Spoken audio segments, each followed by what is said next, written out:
suis arrêté hier soir à Esdras, parce que j'ai montré qu'il y avait aussi des actes, parce que revenu de la captivité et recommencer tous les péchés pour lesquels Dieu avait dû faire tomber son jugement, et un jugement qui était terrible, d'être envoyé comme esclave dans le pire pays du monde, le pays le plus idolâtre, le plus païen.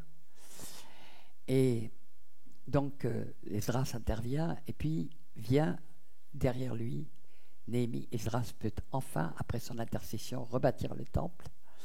Et puis intervient Néhémie, et Néhémie a la charge de rebâtir la muraille qui entoure le temple. Nous sommes pareils. Je veux dire que Dieu veut nous entourer d'une muraille de feu pour qu'on ne soit pas bombardé par les démons. Donc, il veut autour de nous une muraille de feu qui nous protège. Et dans le temple, il fallait rebâtir cette muraille qui avait été saccagée par l'ennemi à cause du péché d'Israël, tout simplement. On est dans les temps, je veux dire, c'est tellement intemporel qu'on vit exactement la même chose actuellement. Il faut bien comprendre qu'on vit la même chose. Et que donc, tout ce qui est écrit, il est dit, on l'a répété cet après-midi, que ce qui a été sera ce qui a déjà été, et Dieu ramène ce qui est passé. C'est écrit en Ecclésiaste 3.9, si je ne me souviens pas, je ne suis pas sûr du 3.15 peut-être. Donc, tout ce qui est actuellement, non seulement a été prophétisé, mais a déjà été, sur une moindre échelle, mais a déjà été. L'échelle, maintenant, c'est le monde entier. Mais tout ce qu'on voit se passer sur le monde entier, le peuple d'Israël l'a vécu. Amen. Donc nous pouvons regarder tout ce qui se passe en Israël et comprendre que les temps sont là et que Dieu cherche des intercesseurs. Des intercesseurs pour, comme il le dit, je ne détruise pas le pays. Et Dieu lève des intercesseurs pour la France. Il y a des personnes qui sont venues de Belgique, de peu partout, de Suisse, qui ont le cœur pour la France aussi, qui sentent qu'il y a quelque chose, comme l'a expliqué Jérôme cet après-midi, il y a quelque chose de très particulier sur la France. Je me suis régalé avec son message parce que, comme chaque fois, il me lève des voiles. Et je m'en suis réjoui. Et donc ce soir, je vais vous parler de 3 intercesseurs pour vous rappeler combien un intercesseur, qui est vraiment un intercesseur selon le cœur de Dieu, peut déménager le ciel, peut transformer un pays complètement, peut amener la guérison du pays, peut amener le renversement de tout dans un pays. Et moi, je souhaite ça pour la France. Amen. Alléluia. Alors, je vais d'abord parler rapidement de Néhémie. Je ne vais pas rentrer. Si vous lisez Néhémie 9, donc je vous ai rappelé hier que Daniel a fait son intercession sans avoir aucun des livres. Et donc, il ne pouvait pas confesser les péchés, tous les péchés qui avaient été commis par le peuple. Exactement comme nous, quand nous nous convertissons, nous faisons un repentance en vrac, nous sommes saisis par le Saint-Esprit, nous savons que nous sommes coupables, mais nous ne nous souvenons pas de tous nos péchés. Puis Esdras est arrivé, il n'avait qu'une partie des Écritures, donc il avait vu quelles étaient les fautes qui avaient amené le jugement de Dieu et qui les avait envoyés dans l'exil. Mais Néhémie, lui, qui est le gouverneur du pays, va retrouver toutes les Écritures. Donc toutes les Écritures, c'est le Pentateuque, 1 roi, 2 rois, 1 Samuel, 2 Samuel, 1 chronique, 2 chroniques.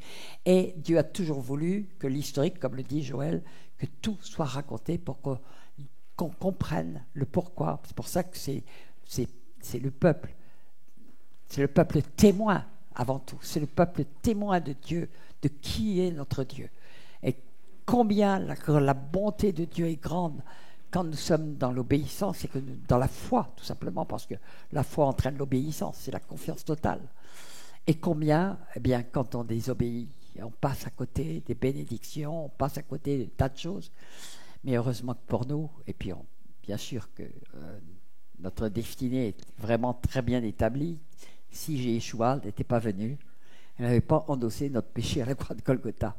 Mais donc Néhémie retrouve, si vous voulez avoir tout l'historique de l'histoire d'Israël en raccourci, c'est le Néhémie 9, c'est un long chapitre, mais ça remonte au roi d'Assyrie et il raconte tout ce qu'Israël a fait en mal.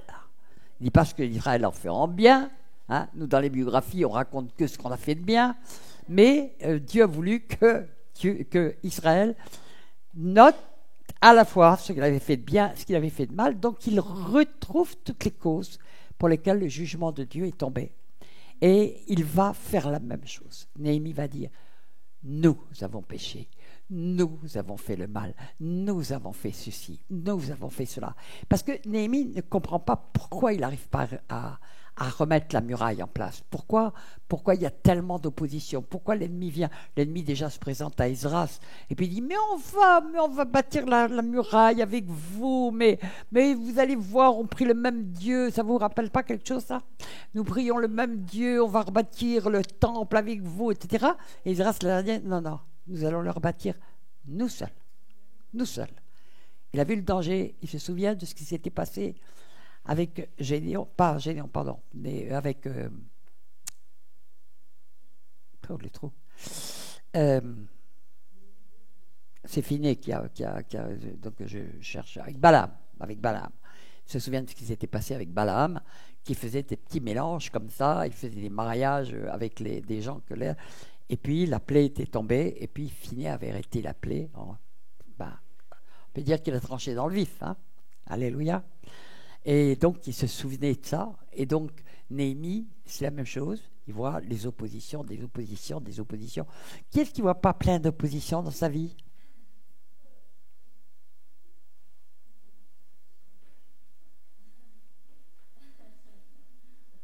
Il n'y a personne qui répond. Bon, si vous êtes des chrétiens normaux, vous devez avoir plein d'oppositions dans votre vie. Oui, qui n'a pas plein d'opposition dans sa vie? Oui, vous êtes des chrétiens normaux.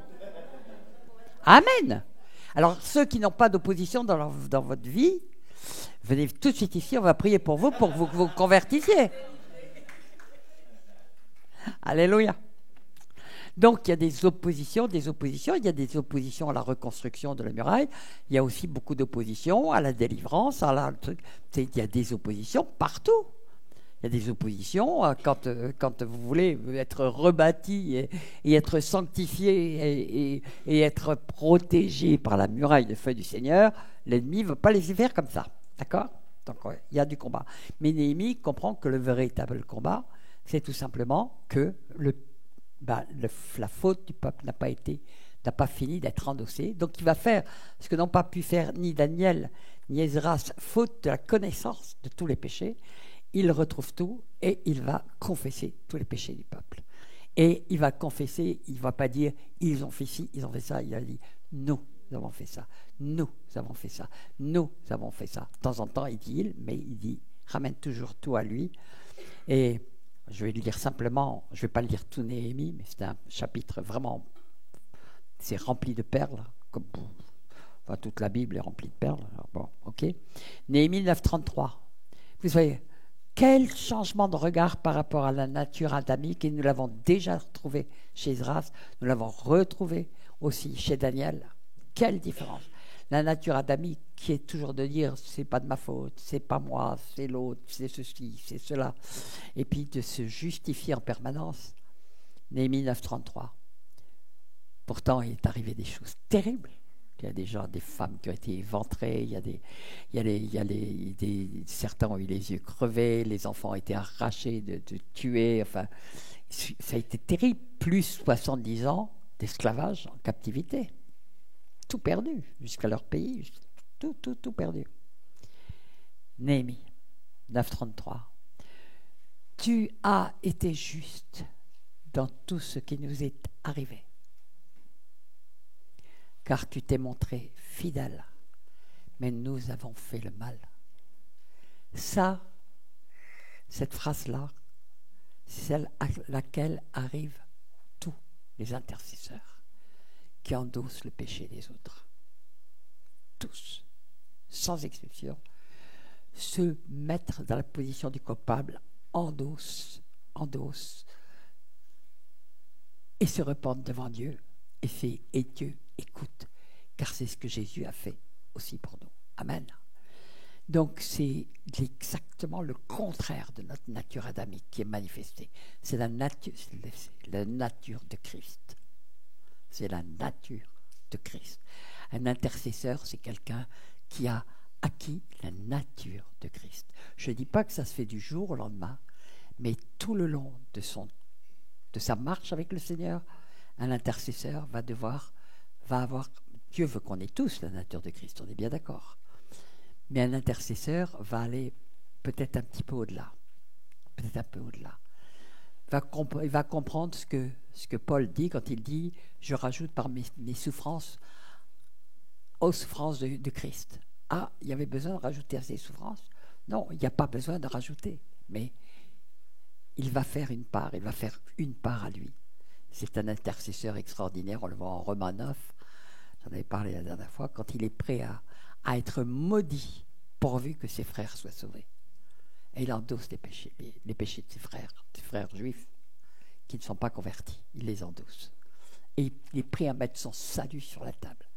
Moïse a mis sur la table quoi? Tout simplement, il a mis le fait que Dieu fasse un nouveau peuple à travers lui et élimine tous les idolâtres qui s'étaient prosternés devant le veau d'or avec des rituels sataniques. Il n'y a pas d'autre chose. Qu'est-ce qu'il a mis Abraham sur l'autel? Son fils. C'était prophétique, mais il a mis son fils. Je veux dire que le véritable intercesseur, c'est quelqu'un qui se met, quand on parle de se mettre sur l'autel, il se met vraiment sur l'autel. Amen. Et il ne craint pas pour sa vie, parce qu'il sait où il va. Amen. C'est pour ça que Dieu cherche un intercesseur. Il cherche des adorateurs et il cherche un intercesseur. Il y a des cas où le péché est tellement grand qu'il en faut beaucoup. Il en faut plusieurs. Rappelons-nous que Abraham avait négocié avec Dieu. D'abord 50 justes, il n'y en avait pas. 40 justes, il n'y en avait pas. 30 justes, il n'y avait pas. 20 justes, il n'y avait pas. 10 justes, il n'y avait pas. Il n'y avait pas assez. Amen. Lot, il n'était pourtant pas blâmeux, mais au moins il tourmentait son âme nuit et jour à cause des péchés qu'il voyait autour de lui. Amen. Sensibilité particulière. Alors, donc, Néhémie, c'est quelqu'un qui a l'intercession dans les entrailles. Vous savez, ces 3 chapitres, c'est toujours chapitre 9. Daniel 9, Esdras 9, Néhémie 9. C'est extrêmement, les 3 sont très puissants pour faire de l'intercession. Très, très puissants. Des chapitres, si ça se fait réma en vous, vous allez être par terre, en train de pleurer devant le Seigneur. Et vous supplierez le Seigneur, et vous pleurerez, vous prendrez sur vos épaules le péché du pays, le péché de vos familles, le péché de tout ce que vous voyez faire autour de vous, le fardeau que Dieu vous donnera. Vous les recevrez et vous tourmenteront, et vous pleurerez pour ça devant Dieu. Et vous comprendrez la justice de Dieu. Et vous direz, tu as été juste dans toutes tes voies, car nous avons fait les mal. Et toi, tu as été fidèle. Amen. Alors, je vais passer maintenant, j'ai passé beaucoup d'hommes intercesseurs. J'ai dit hier et j'ai fait remarquer que c'était tous des gens, parce que plus les gens sont élevés en autorité et responsabilité, plus leur intercession est puissante. Donc, nous avons vu Abraham, nous avons vu Moïse, nous avons vu Esdras, qui est grand sacrificateur, Daniel, qui est descendant de lignée royale. Nous avons vu aussi Néhémie, qui est gouverneur. Donc, Dieu peut aussi élever quelqu'un, on le verra avec Esther, mais il peut aussi élever quelqu'un avec une très grande autorité pour que justement ça se fasse. Mais quand le Seigneur, et je le rappelle, parce qu'il y a eu tellement de faux messages là-dessus, priez pour les autorités. Moi, je ne prie pas pour les loups. Je ne prie pas pour les... Je ne peux pas. Pourquoi je prierais pour eux? C'est des usurpateurs. Je ne prie pas pour les loups. Il y a des autorités qui sont données par Dieu. Même Pilate, Jésus lui a dit, tu n'aurais pas cette autorité si elle n'était pas venue d'en haut. Mais il n'a jamais demandé de prier pour Hérode. Vous comprenez la différence? Elle est très nette. Pilate avait l'autorité que Dieu lui avait donnée, même si c'était un païen, mais on voit que son âme était quand même un peu tourmentée de temps en temps. Et sa femme aussi. Elles sont pas mal, ces femmes-là. Mais Hérode, non, il a dit ce renard. C'était pas vraiment... c'est-à-dire que c'était une autorité d'usurpation. Point final. Donc quand on est dit de prier pour les autorités, c'est parce que si nous avons des autorités qui se repentent, le pays sera guéri. Amen. Alors c'est ça, vraiment prier pour les autorités afin de vivre en paix. Amen. Alléluia. Mais moi j'espère que le Seigneur va nous chambouler un petit peu tout ça et puis qu'on va arriver des autorités selon le cœur de Dieu. Amen. Alléluia. Alors on va parler de Déborah. Alors, Déborah est une des plus grandes autorités qu'on voit dans la Bible parce qu'elle est juge. Rappelez-vous que c'est la période des juges. C'est la seule période de théocratie qui existe dans toute la Bible. Il y a eu une théocratie du temps de Moïse, mais les gens, ils en murmuraient tout le temps, ils étaient rebelles tout le temps, n'en parlons pas. Il y a eu une théocratie du temps des juges, autrement, il n'y en a pas eu. Dès que Samuel arrive, le peuple réclame un roi terrestre. Donc on est dans une théocratie et Dieu a mis des juges, parce que Dieu n'est pas du tout contre la justice humaine, elle est utile, elle est nécessaire. Et donc il met des juges. Mais on voit très bien qu'ils ont vite oublié les lois de Moïse, puisqu'il nous est dit à 2 reprises dans Juges. En ce temps-là, il n'y avait point de roi en Israël et chacun faisait ce qui lui semblait bon. Ah, il n'y avait pas de roi? Moi, je sais qu'il y avait un roi. Il y avait Yeshua. Il était là. Et Moïse avait donné des lois. Donc il devait faire selon les lois. Non, chacun faisait ce qui lui semble bon. Quand chacun fait ce qui lui semble bon, en disant « Oh, moi je suis mon cœur ». Vous n'avez jamais entendu des chrétiens qui vous disaient ça? Va vite te convertir, parce que tu verras dans quel état est ton cœur. Yes. Il n'y a rien de bon en nous. Rien. Jésus a dit, il n'y a de bon que Dieu seul. Alors les gens qui me disent mon bon cœur, bon, ok. Alléluia.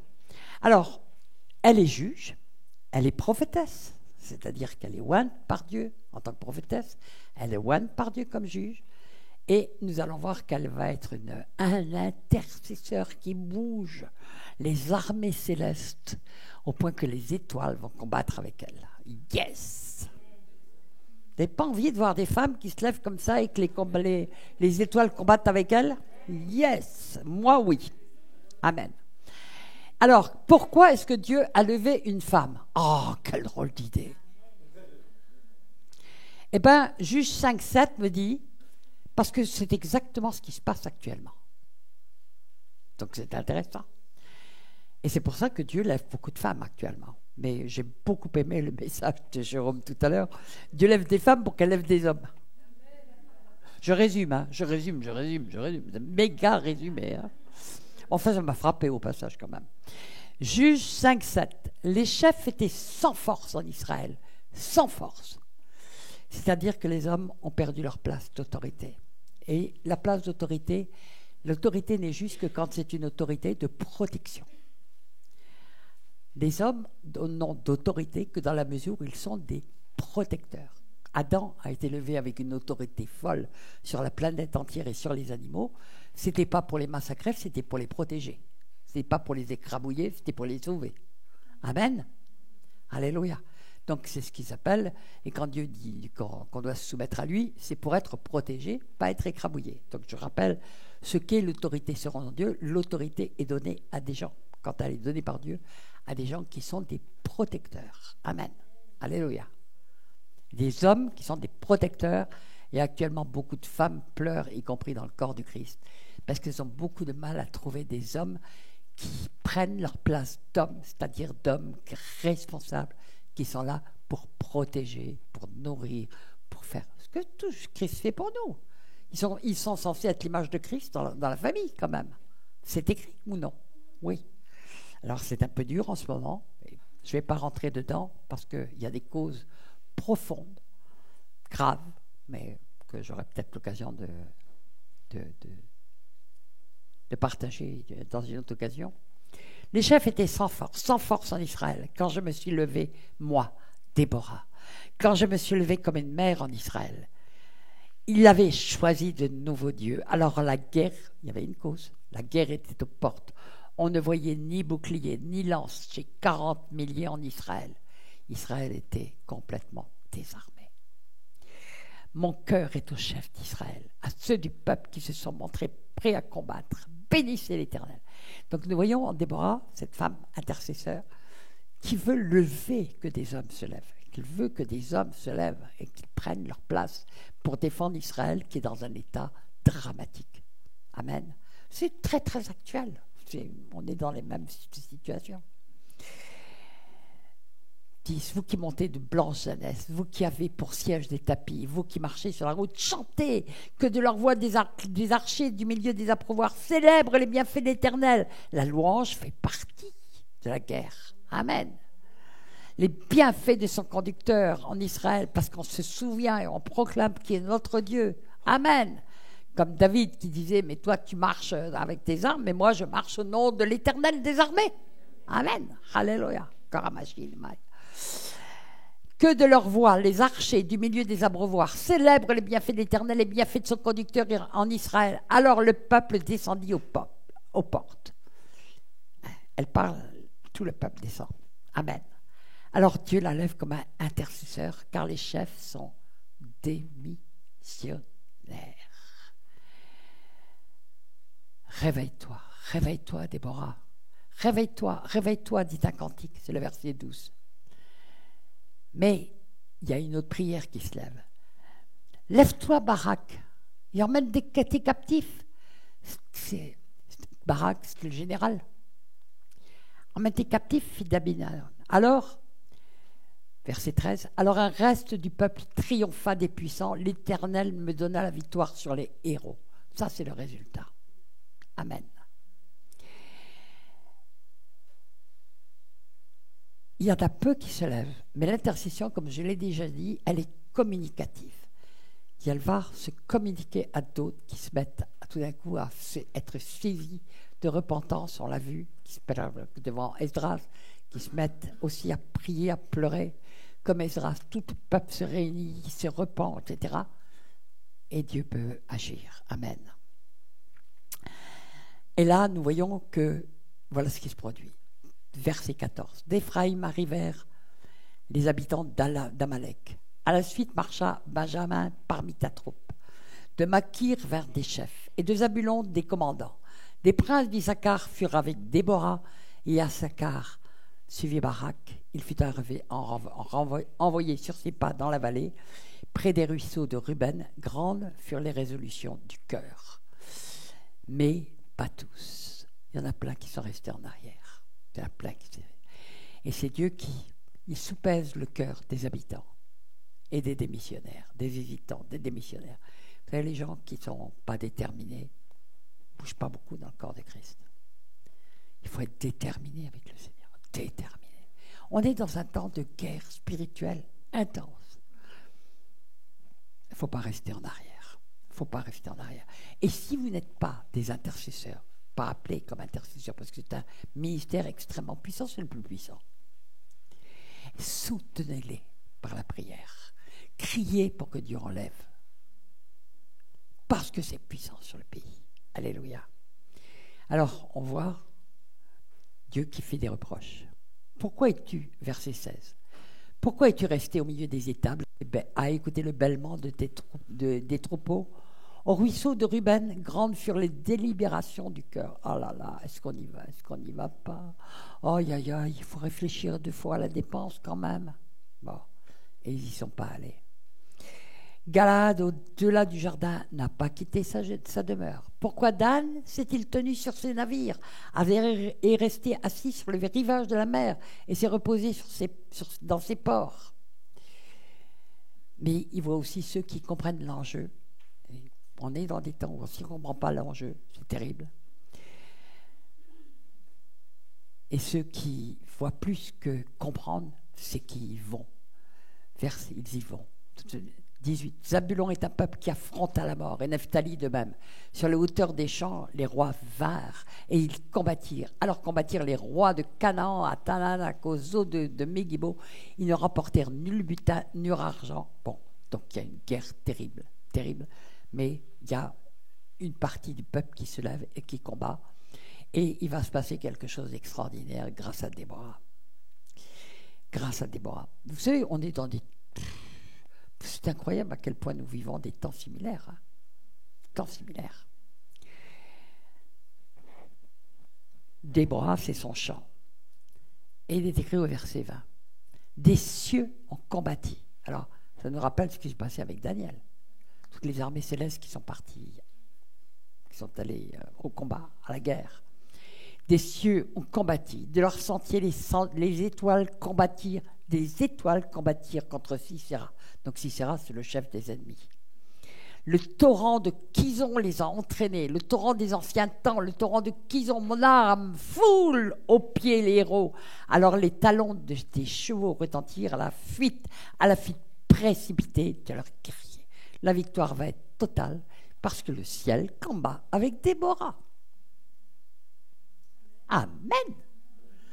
Comme le ciel a combattu avec Daniel, puisque l'homme à l'écritoire, c'est-à-dire Yeshua, lui a dit, mais à la première minute où tu as commencé à t'humilier devant moi, à intercéder, supplier, etc., eh bien, il y a Michael qui est venu au secours de Yeshua, et puis ils ont combattu dans le ciel, et c'est un combat... À côté, les films de science-fiction, ils peuvent aller se rhabiller. Hein.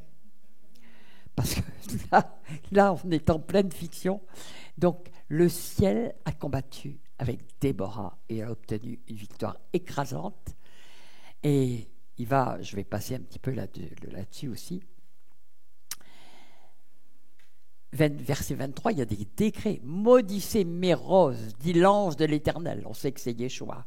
Maudissez ses habitants, car ils ne vinrent pas. Vous voyez les gens qui ne sont pas venus au secours, qui sont restés, sont bougés, passifs. Oh, c'est pas pour moi ce truc-là. Pour les autres. Ouais, c'est pas pour tout le monde. C'est vraiment quelque chose de très particulier. Mais on a besoin des gens qui prient, des gens qui supplient, des gens qui prennent conscience des temps dans lesquels on vit et qui, avec les moyens qu'ils ont, avec le temps qu'ils ont, avec la formation qu'ils ont, avec toutes les forces qu'ils ont, vont au secours et se lèvent, se dressent pour tout simplement que le pays soit libéré, délivré et guéri. Amen. Amen. Moi, j'ai tellement la France sur le cœur que... Mais vous voyez que la sanction de Dieu est très, très dure pour ceux qui sont restés sans maudissez ses habitants, car ils ne vinrent pas au secours de l'Éternel, parmi les cœurs, parmi les hommes vaillants. Ouais. On est dans des temps très particuliers. Mais il bénit les femmes vaillantes et combatives. Béni soit entre les femmes Jaël, femme de Héber, le Kénien. Alors les Kéniens sont des gens extrêmement mystérieux. Jéthro est un Kénien. Et qui sont peut-être des personnes précurseurs de l'Église, qui est de la vraie mission de la vraie Église qui doit arriver dans les derniers temps, de venir au secours. Chaque fois qu'Israël était en difficulté, il y avait des Kenyans qui arrivaient, il y avait Jéthro qui vient donner des conseils à Moïse, etc. Bon. Et un jour, j'avais lu un article là-dessus, j'avais dit « Ah, mais c'est incroyable, ils ont toujours eu un rôle parallèle, alors que c'était des Philistins. » C'était une tribu parmi les Philistins, et pourtant, cette tribu parmi les Philistins se sentait toujours le devoir d'aller au secours d'Israël. Je trouve ça génial. Donc là, Jaël, c'est femme de Héber le Kénien. Bénie soit-elle entre les femmes qui habitent sous les tentes. Elle demanda à Dieu de l'eau, elle a donné du lait dans la coupe d'honneur. Elle a présenté de la crème d'une main, elle a saisi le pieu de sa droite. le marteau des travailleurs, elle a frappé Sisera, lui a fendu la tête, fracassé et transpercé la tempe. Amen. Mais quoi? Non mais attendez, mais... Oh, mais allez mettre votre sensiblerie au vestiaire quand même. Sisera, c'est un démon. Et puis ça ne vous rappelle pas quelqu'un que Dieu a dit à Ève? Ta postérité écrasera la tête du serpent. Ouais. Et bien elle a la tête écrasée la tête. Et on trouve 3 ou 4 fois dans la Bible des femmes qui écrasent les têtes des ennemis. Donc elle lui a écrasé la tête. Elle a fait elle a fait une partie de la prophétie qui a été accomplie par Jésus, qui était la postérité d'Ève aussi, bien sûr. Elle a vaincu les ennemis. Alléluia. Puis elle lui a écrasé la tête. Bon, ben, si vous êtes sensible, tant pis pour vous. Au pied de Jaël, il s'est affaissé, il est tombé, il s'est couché. À ses pieds, il s'est affaissé, là, il est tombé. Là où il s'est affaissé, là, il est tombé. Là, il est tombé sans vie. L'ennemi, tchouk. Et le résultat final, 31, je ne vous lis pas tout le chapitre, parce qu'il est, je trouve personnellement magnifique. Périssent ainsi tous tes ennemis, ô Éternel. Ceux qui l'aiment sont comme le soleil quand il paraît dans sa force. Le pays fut en repos pendant 40 ans. Nous voyons encore pour la 4e fois dans ce week-end l'impact d'une personne qui se lève. Et là, cette fois-ci, c'est une femme parce que les hommes étaient sans force. Et bien, quand les hommes sont sans force, Dieu lève des femmes. Alléluia! Il y a actuellement beaucoup de femmes intercesseurs. Je m'en réjouis. Mais je suis triste qu'il n'y ait pas plus d'hommes intercesseurs. Mais quand je vois que Dieu lève un homme intercesseur, qu'il se lève vraiment dans le champ du Seigneur, waouh! Je dis Amen, Seigneur. C'est quel cadeau, quel cadeau. Amen. Alors maintenant, on va passer à 5e personnage, qui est aussi une femme. On ne la voit pas intercéder. Pourtant, on sait automatiquement qu'elle l'a fait, et vous allez voir comment. Je vais vous parler d'Esther. Tout le monde connaît l'histoire d'Esther. C'est une histoire vraiment sympathique parce que, grâce à son intervention, sous la conduite des conseils de Mardochée, mais elle a obéi, et elle était devenue reine, vous allez voir comment. Parce que Dieu peut prendre une personne tout à fait modeste, rien, mais l'amener, Dieu peut nous l'élever, comme il a élevé David, comme il en a élevé beaucoup d'ailleurs, comme il a élevé Joseph, etc., puis les amener à un stade où ils auront une très grande autorité, et donc leur intercession, ou leur action d'intercession, parce qu'il y a aussi une action dans l'intercession, comme Esdras qui a coupé toutes les alliances qui avaient été faites et que Dieu avait interdites, et qui avaient entraîné d'ailleurs leur exil. Donc c'est quand même assez extraordinaire de voir ces personnages que Dieu lève. Il peut aller les chercher où il veut, il peut prendre qui il veut. Il va chercher les faibles pour confondre les fortes, les folles pour confondre les sages. Donc il peut prendre n'importe qui et l'élever à un stade où il aura une autorité telle que son intercession va pouvoir changer le pays. Amen. Amen. Amen. Ne jalousez jamais ceux que le Seigneur élève. Jamais. Parce qu'il a toujours un plan formidable pour autrui, pour ses enfants. Amen. Alléluia.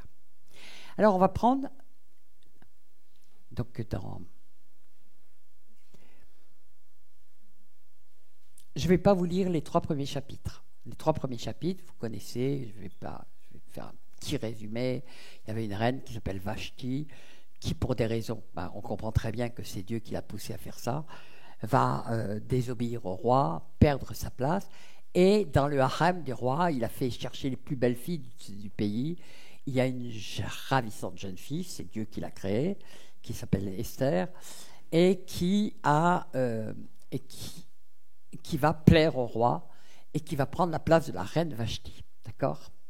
Et donc, c'est complètement... et puis, elle est juive, mais Mardochée, qui, comme par hasard, j'aime bien les hasards de Dieu, est gardien des portes du palais, et donc voit tout ce qui se passe à l'intérieur, à l'extérieur, etc., et donne des conseils, et elle obéit, elle lui donne des conseils qui viennent de Dieu, bien sûr.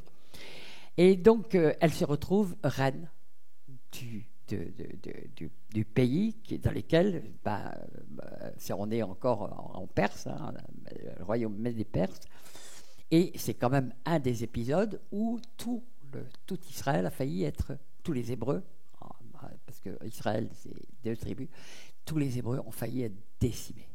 D'accord ? C'est donc un moment où, sans l'intervention de cette personne, en l'occurrence d'Esther, avec l'appui de Mardochée, eh bien, tout le peuple juif aurait été décimé. Pas rien. Vous savez, Satan, il recommence, il réédite ses exploits tout le temps. Hein. Enfin, mais bon, il n'y arrivera pas, on connaît la fin. Nous connaissons la fin, même si nous voyons toutes les souffrances. Alors, on va prendre donc Esther 4.1. Lorsque Mardochée apprit tout ce qui s'était passé, parce que, donc on sait, Aman, qui est aussi un descendant d'Amalek, il faut le savoir, et il avait été dit à Balaam, justement, que Amalek serait l'ennemi de Dieu de génération en génération. Donc c'est un esprit, d'accord ? Et c'est un descendant donc d'Aman. Aman est un descendant d'Amalek, qui est lui-même un descendant d'Ésaü, et donc voilà. Bon, je ne vais pas rentrer très loin là-dedans parce que j'en aurai pour longtemps. Et il apprend donc que Aman, à peine arrivé au pouvoir, il veut faire décimer le peuple. C'est un Hitler pour l'époque, point final. Il veut faire décimer tous les Juifs parce qu'il jalouse les Juifs, il commence à dire des choses contre les Juifs et le roi décide d'accord, que tous les Juifs soient décimés. Alors intervient Mardochée. Lorsque Mardochée, après tout ce qui s'était passé, il déchira ses vêtements. Alors ça, quand vous voyez ça dans l'Ancien Testament, on le voit assez souvent. C'est une signification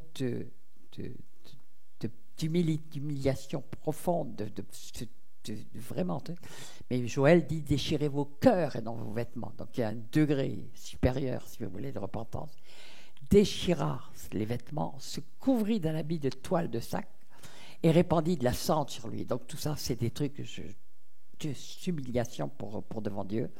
C'est ainsi qu'il parcourut la ville en poussant des grands cris de douleur. Donc il voit ce qui va arriver, il sait ce qui va arriver. Puis il alla jusque devant la porte palais impérial par laquelle personne n'avait le droit d'entrer revêtu d'un habit de toile de sac. Dans chaque province, à mesure qu'il parvenait, l'ordonnance et le décret de l'empereur, c'était comme un deuil qui frappait les Juifs. Ben oui, il y avait de quoi. Ils se mettaient à jeûner, à pleurer, à pousser des cris. Beaucoup se couchaient sur des toiles de sac et de cendre. Bon, il essaye de faire ça. Et puis on va aller un petit peu plus loin, mais ça ne change rien. Lorsqu'on eut rapporté à Mardochée les paroles d'Esther, il lui fit répondre. Et c'est une parole très forte. Parce qu'il a dit à Mardochée, c'est peut-être le moment pour toi de bouger, tu es reine, etc. Et puis elle dit, mais non, mais il n'y a pas de raison, enfin, je vous laisse lire si vous voulez. Il lui fait répondre, ne t'imagine pas qu'étant dans le palais impérial, tu seras épargné à la différence de tous les autres Juifs. Bien au contraire. Car si tu persistes à garder le silence dans les circonstances présentes, le salut et la délivrance viendront d'ailleurs pour les Juifs, alors que toi et ta famille, vous périrez. Ben oui, Dieu l'avait mis là pour une tâche et une mission bien précise. Et elle trouvait que, elle pensait qu'elle pouvait y échapper. Donc il n'était pas, ça met Mardochée très en colère. D'ailleurs, et ça, cette phrase, elle est tellement forte, d'ailleurs, qui sait si ce n'est pas en vue de telles circonstances que tu es devenue impératrice? Bien sûr que oui. Elle est arrivée à ce stade. Dieu l'a rendue très belle, très magnifique. Il lui a fait avoir de la sagesse par Mardochée pour taire sa naissance, son identité juive. Et puis, il a créé toutes les circonstances pour qu'elle puisse arriver à la plus haute position d'autorité qu'une femme puisse avoir dans le plus grand, ce qui était à l'époque le plus grand empire du monde. Amen. Alléluia. Alors, Esther comprend. Alors Esther fit porter cette réponse à Mardochée. Va, assembler tous les Juifs qui se trouvent à Suse. Jeûnez pour moi sans manger ni boire pendant 3 jours et 3 nuits. J'observerai de mon côté le même jeûne avec mes servantes. Ensuite, je me rendrai chez l'empereur. Malgré la loi, si je dois mourir, je mourrai. Donc vous voyez, changement immédiat d'Esther qui comprend la responsabilité énorme et qui comprend que si Dieu l'a mis là, c'est justement pour ça, mais qui comprend que ce n'est pas simplement des humiliations comme ça, pardon Seigneur, machin, on déchire ses vêtements, mais pas son cœur, et qu'il faut vraiment aller plus loin, et ça l'a d'ailleurs donné ce nom à ce jeûne, qui est un jeûne de guerre, de combat, jeûne d'Esther, 3 jours sans boire et sans manger, dans des pays qui étaient extrêmement chauds, je vous signale. Hein, où les gens avaient soif. Et qu'est-ce qui va se passer? Renversement absolu, total de la situation. Dieu peut renverser complètement une situation. Parce que ces 3 jours, il est évident qu'elle les a passés à pleurer, à prier. Elle a dit, même si je dois mourir, je mourrai. Elle a pris conscience totalement. Elle a fait cet acte fou. Et tous les Juifs de Suse l'ont fait en même temps qu'elle. Et ça va renverser. Alors, c'est un stade de combat, mais c'est une des armes des intercesseurs aussi. Hein, des jeunes, vraiment, où on s'humilie devant Dieu. On prie d'ailleurs, Ésaïe 58 dit, mais voilà le jeûne auquel je prends plaisir, détache les chaînes de la méchanceté, etc. Il y a tout un truc, c'est pas, on ne jeûne pas pour jeûner, on jeûne parce qu'on a un objectif en vue qui est toujours le salut, mais pas de soi-même, salut des autres. C'est toujours les jeûnes difficiles, c'est toujours pour des grandes causes que les gens reçoivent de faire des jeûnes difficiles. Je ne vais pas parler de longueur, de temps, etc., parce que c'est très différent d'une personne à l'autre, d'accord ? Mais quand on fait un jeûne difficile, parce qu'on y est poussé par le Seigneur, c'est aussi une forme d'intercession, bien sûr. On se met devant le Seigneur, on s'humilie, on crie, on pleure, et puis on est là, et Dieu entend. Et Dieu entend. Alors, qu'est-ce qui va se passer ? Un renversement absolu de la situation. Non seulement, nous connaissons la suite, c'est que le roi, comme par hasard, se souvient des cris qui ont été faits, de quelqu'un qui a dénoncé un complot très grave où on voulait assassiner l'empereur. Et il dit, mais qui est-ce qui avait fait ça ?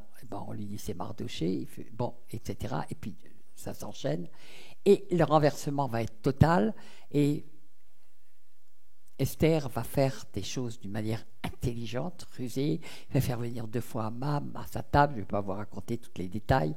Mais enfin, elle va faire, on sent qu'elle est guidée par le Saint-Esprit pour faire les choses, pour incliner complètement le cœur du roi. Et le cœur du roi va être totalement incliné. Et c'est exactement le contraire. Au lieu de pendre Mardochée, il va pendre Haman. Et puis, il va ordonner que tous les Juifs soient libérés. Il va même leur donner le droit de prendre tous les biens de leurs ennemis, d'assassiner tous leurs ennemis, de prendre tous leurs biens, mais ils ne vont pas toucher aux biens, parce que pour eux, c'est de l'argent pourri. Et nous voyons ce qui va arriver après. Le peuple va être complètement pas libéré, puisqu'il va être libéré du temps de Daniel, mais il va avoir la paix, il ne va plus être persécuté, il ne va plus être dans la crainte de mourir, etc. Je vais donner ces divers exemples. J'aurais pu en prendre d'autres dans la Bible, parce qu'il y en a, ça fourmille d'intercesseurs qui ont transformé le pays. Samson a transformé le pays. il est écrit, c'est lui qui a commencé à libérer Israël. Bon, il n'a pas fini, mais c'est lui qui avait commencé à libérer Israël. Il a aussi laissé sa vie à la fin. Mais il avait, on a plein de gens qui ont fait des actes seuls. Alors, pour nous, ce seraient des héros. C'était tout simplement des gens qui avaient l'appui de Dieu dans ce qu'ils faisaient. Tout simplement. Pourquoi ? Parce qu'ils avaient un cœur particulier d'amour pour leur peuple, pour le pays, pour les choses. Alors, évidemment, on voit beaucoup de gens qui étaient en poste d'autorité, mais je rappelle qu'il peut mettre en poste d'autorité n'importe qui, et que vous pouvez prier pour des autorités pour que ces autorités se repentent. Amen. Parce que ça va être puissant. Ça va être puissant. Je vous ai raconté hier, je fais juste un petit rappel, comment le Seigneur m'a envoyé en Côte d'Ivoire au moment d'un coup d'État qui est arrivé la nuit où je suis arrivé. Et le lendemain matin, on a endossé les fautes. Moi, je l'ai fait pour la France. Et puis lui, qui avait été, Mathieu Okra, il s'appelait Mathieu Okra, qui avait été 50 ans ministre d'Oufouët-Bani, on a passé la matinée à nous humilier devant Dieu pour ce qu'avait fait le pays. Et il a endossé tous les péchés de son pays. Et à la fin de la matinée, la paix était revenue, l'ennemi était totalement vaincu. Et on avait un retournement de situation absolue parce que c'était mal parti. La preuve, c'est que Ouattara, quelques années plus tard, mais avec l'appui de Sarkozy, parce que sinon il n'y serait jamais arrivé, ça fait partie des péchés de la France, et pas des moindres, il a pu passer. Et puis Laurent Gbagbo, qui était le président légitimement élu, malheureusement s'est laissé tenter par la franc-maçonnerie. Et tout le peuple a été massacré. Les bêtés, les béquets, qui étaient toutes là, je dirais, les gens qui étaient dans le pays, qui étaient, je dirais, la bourgeoisie ou les dirigeants du pays, parce que c'était les plus lettrés, tout simplement, ont été massacrés, ont dû s'enfuir dans tous les sens, etc. C'est un des lourds péchés de la France. Mais il y en a tellement. Les fardeaux de Dieu pour le pays sont terribles. J'ai écrit un livre, mais j'ai commencé par le donner en message, et puis pour fur et à mesure que je l'ai donné en message, le Seigneur approfondissait, puis j'en ai écrit un livre qui est paru la veille du premier confinement. C'était impressionnant, et c'était sur tout ce qui est fait, sur l'avortement, sur les probablement maintenant, c'est difficile à dire parce qu'il y a les histoires de pilules du lendemain, des choses comme ça, qui sont des avortements de toute façon. Mais on doit, en tout cas, avortements qui ont été faits chirurgicalement, hein, on doit être à peu près à 22 millions, 25 millions d'enfants tués, tout simplement. Qu'est-ce que vous croyez qui peut arriver ? Et nous voyons maintenant le saccage des âmes des enfants dans les écoles. Perversion totale. Tout les détruit. C'est volontaire. Nous voyons tous les services régaliens qui sont mis en pièces en France. Vous ne croyez pas que c'est le temps de commencer à crier à Dieu, de se lever? Parce que la destruction du pays est programmée par l'État profond. Pourquoi ils veulent détruire le pays? Parce que justement la France a une mission. Et Satan le sait. Et il veut absolument, de même qu'il y aura l'antéchrist avant le Christ, il va absolument détruire complètement la France avant qu'elle rentre dans son appel, sa vocation et sa mission, dont nous a très bien parlé Jérôme cet après-midi. Je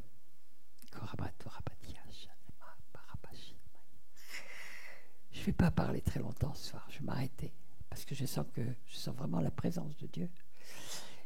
J'espère que vous avez compris quelle est l'importance de vous lever, de pleurer pour le pays, de vous humilier pour le pays, de vous repentir. Si vous acceptez les fardeaux de Dieu, il a des tas de fardeaux. Ce pays est couvert de péchés.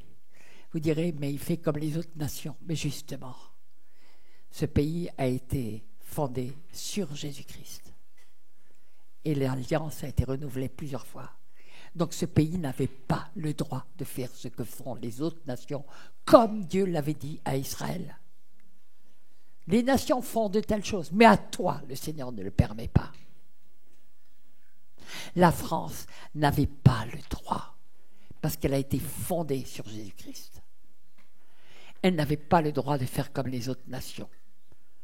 Elle avait l'ordre de se mettre à part et de garder les commandements de Dieu et toutes ses racines judéo-chrétiennes. C'était un ordre.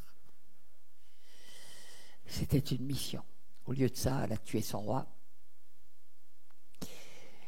pour faire, je n'ai pas dit qu'il était parfait, mais Louis XVI n'avait rien à voir dedans. C'était de la haine, de la colère, des choses. Pour mettre quoi à la place ?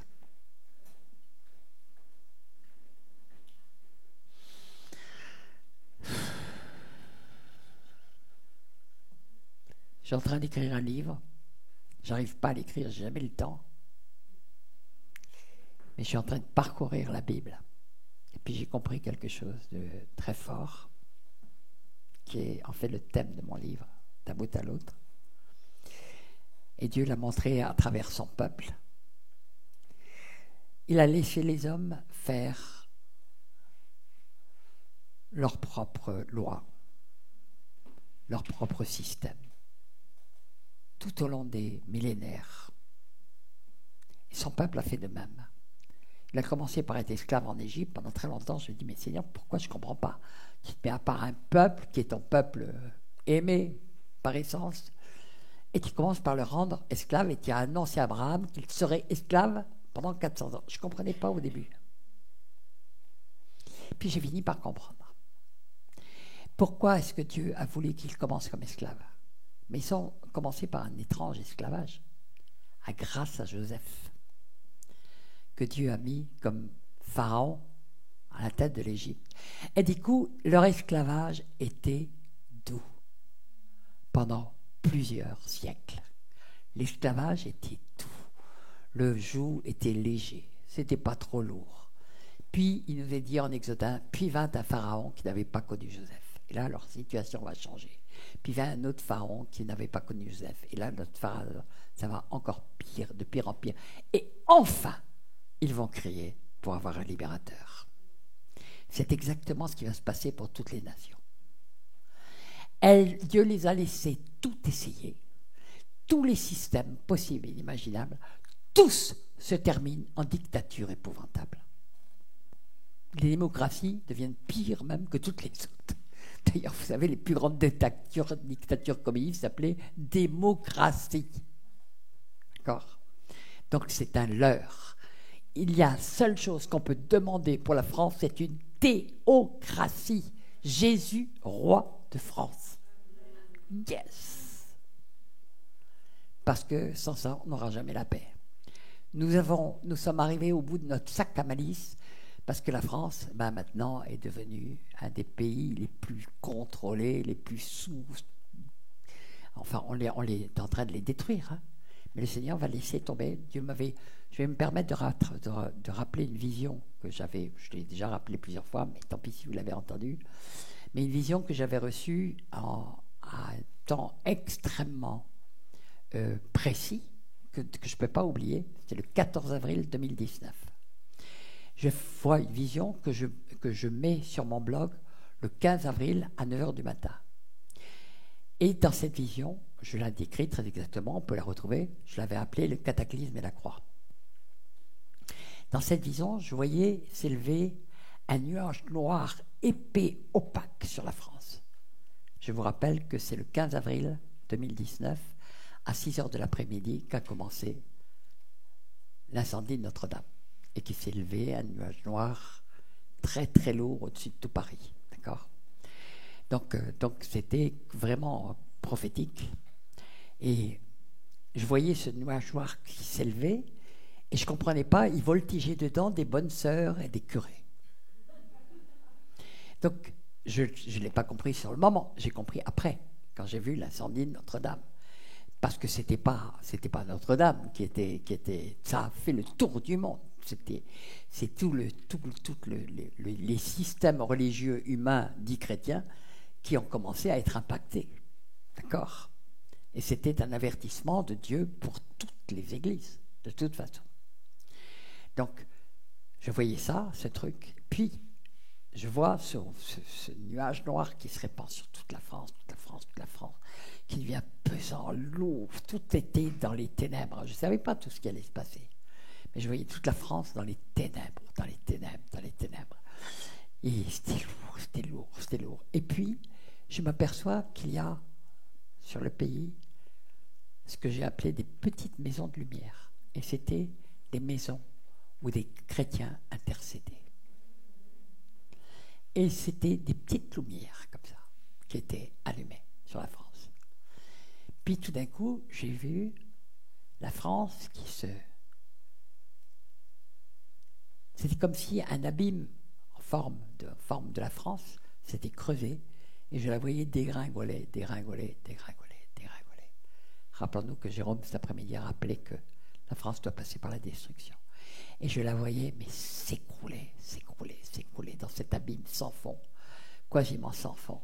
Et j'ai dit, la France est foutue. La France est foutue. C'était ça. La France va être détruite. Et puis, il se passait quelque chose d'étrange. Les petites maisons de lumière restaient au-dessus et brillaient toujours. Et ils continuaient à intercéder. Et pendant qu'elles intercédaient, j'ai vu tout d'un coup la France. Alors on est en plein dedans maintenant. Elle est au fond de l'abîme, la France, là. J'ai vu la France qui remontait au fur et à mesure des prières, des intercessions. Elle remontait de son abîme, sauf qu'elle n'avait plus la même forme. Elle avait la forme d'une croix. Et j'ai vu une immense croix qui s'élevait comme ça et qui revenait à la surface. Et là, j'ai vu toutes les petites maisons de lumière. Il sortait des gens qui essayaient d'aller secourir parce que sur cette croix, il y avait des millions et des millions de personnes qui étaient cadavériques, qui étaient dans un état, de souffrance, ils étaient à moitié morts, ils étaient dans un état dramatique. Donc, la première partie du rêve, c'est faite. Maintenant, je sais que la deuxième partie va se faire. Et j'ai vu, et ils se couraient, ils essayaient, mais ils ne pouvaient pas, c'était trop à faire, ils ne pouvaient pas. Mais, et puis, tout d'un coup, j'ai vu que la croix se levait. À la verticale, elle était immense, elle avait la taille du pays. Et c'était Jésus-Christ qui était là. Et le pays était guéri. Amen. Donc je vous partage ça pour vous dire, Dieu cherche des intercesseurs qui vont être dans ces petites maisons de lumière dans des temps de grande détresse de la France, qui arrivent sur le pays qu'on sent venir et on sent qu'on ne peut pas y échapper. Tous l'ont prophétisé et surtout c'est le seul moyen qu'a Dieu d'amener le peuple de France à s'agenouiller devant le roi des rois, Yeshua HaMashiach. Mais vous voyez la mission des intercesseurs pour sauver le pays. Pour sauver le pays. Comme l'a dit Jérôme tout à l'heure, quand la France va se relever dans sa mission, ça va impacter toutes les nations autour. Ça va les impacter. On verra de tous les pays pour accourir en disant il y a la vie. Il y a la vie dans le pays. Il y a la vie dans le pays. Il y a la vie dans le pays de France. Les gens accourront de toutes les nations, alors que pour le moment, toutes les nations commencent à tourner le dos à la France. Dieu va renverser la situation, comme il l'a fait du temps d'Esther, comme il l'a fait du temps de Daniel, comme il l'a fait du temps d'Esdras, comme il l'a fait. Je ne vais pas renommer tous les intercesseurs de la Bible, il y en a beaucoup. Mais Dieu cherche des intercesseurs. Des gens qui reçoivent ce fardeau et qui n'ont pas peur de mourir. Parce que, même si on les tue, ils savent où ils vont. Et Jésus a dit, celui qui mourra à cause de moi retrouvera la vie. Mais celui qui voudra garder sa vie la perdra. On est dans ce temps. On est dans ce temps. On va prier, on va prier. Je sais que Dieu veut lever. Il en a déjà levé parmi vous. Il y en a que j'ai vu être levés hier. Il y en a que j'ai vu être levés au dernier séminaire. Il y en a que j'ai vu se lever tout au long de ma route, en fait, parce que j'ai vraiment ça sur le cœur, que des intercesseurs se lèvent, parce que on me montre depuis très très longtemps ce qui va arriver au pays. Mais je sais qu'il ne va pas lâcher ce pays. Mais il cherche des intercesseurs.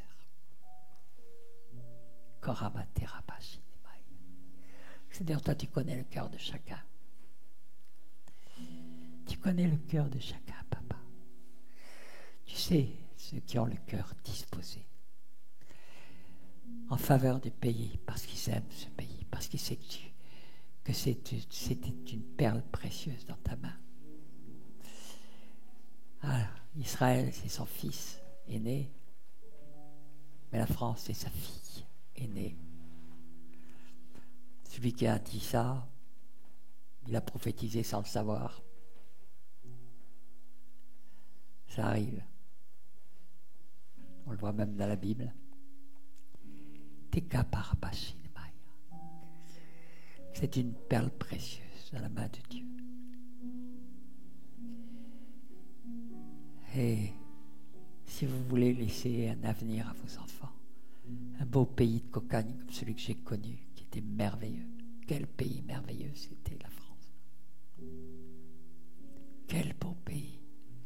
Je circulais dans le monde entier. Et chaque fois que je voyais la France, je disais, c'est le plus beau des pays. Mais c'était le pays où les gens étaient le plus tristes et le plus en train de murmurer et de râler. C'est pour ça qu'elle a perdu la faveur de Dieu. Elle doit retrouver cette faveur.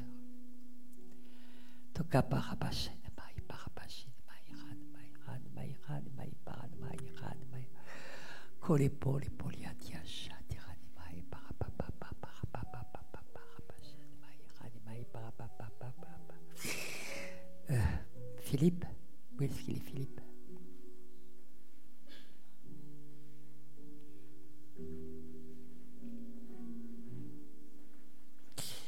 Quand tu le sentiras,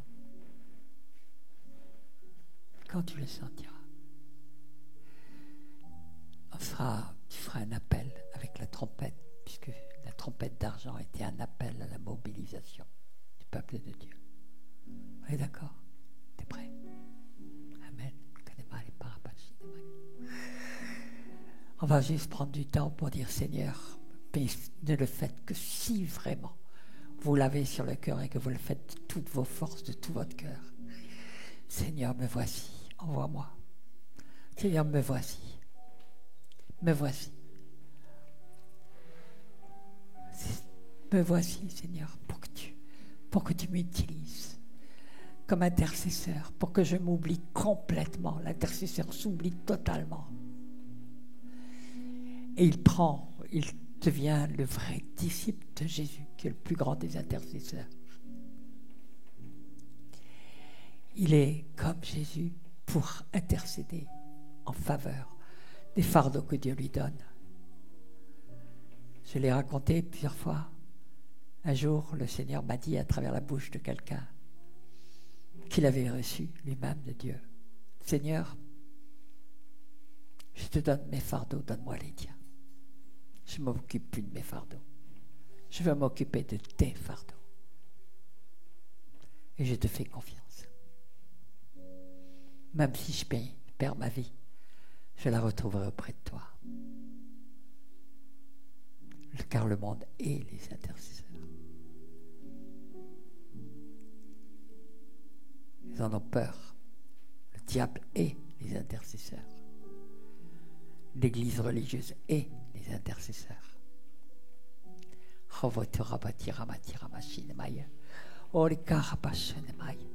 va prier en langue, mais c'est vous, ça se passe entre vous et le Seigneur, c'est vous.